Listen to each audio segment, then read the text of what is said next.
जय माता दी दोस्तों, आज हम आपको नवरात्रि के 7वें दिन मां काली की कथा सुनाने जा रहे हैं। मां काली मां दुर्गा की 7वीं शक्ति हैं।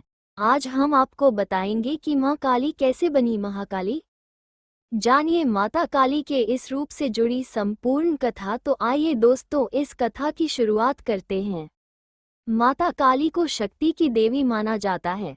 हिंदू धर्म में तंत्र साधना के लिए भी माता काली की पूजा की जाती है। माता काली को देवी दुर्गा का ही रूप माना जाता है। नवरात्रि में देवी दुर्गा के 9 रूपों की पूजा की जाती है। देवी दुर्गा को माता पार्वती का ही रूप माना जाता है। ऐसा कहा जाता है कि क्रोध के कारण माता काली उत्पन्न हुई थी। इसी कारण उनके शरीर का रंग काला है। चलिए जानते हैं मां काली कैसे बनी महाकाली। पौराणिक काल में रक्तबीज नाम का एक असुर हुआ करता था।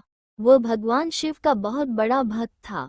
उसने भगवान शिव की घोर तपस्या करके वरदान पाया था। उसे वरदान मिला था कि उसके रक्त की जितनी बूंदें धरती पर गिरेंगी, उतने ही बलशाली असुर उत्पन्न हो जाएंगे। भगवान शिव से वरदान मिलने के बाद वह ऋषि मुनियों पर अत्याचार करने लगा।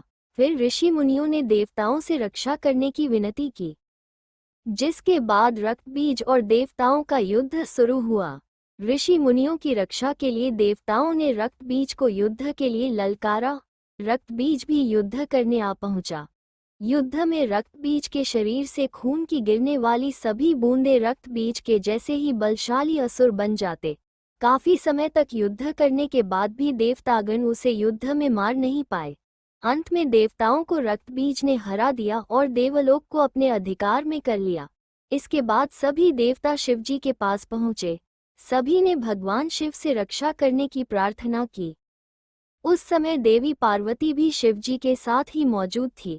देवताओं की बातें सुनकर वह क्रोध से लाल हो गईं। तब उनके शरीर से माता काली की उत्पत्ति हुई। फिर देवी काली रक्तबीज से युद्ध करने निकल पड़ी। युद्ध के मैदान में देवी काली ने अपने जीभ को काफी बड़ा कर लिया। उसके बाद रक्तबीज के शरीर से जो भी रक्त की बूंदें गिरती, माता काली उससे उत्पन्न होने वाले असुरों को निगल जाती। इस तरह जब रक्तबीज का शरीर रक्तविहीन हो गया तो माता काली ने उसका भी अंत कर दिया।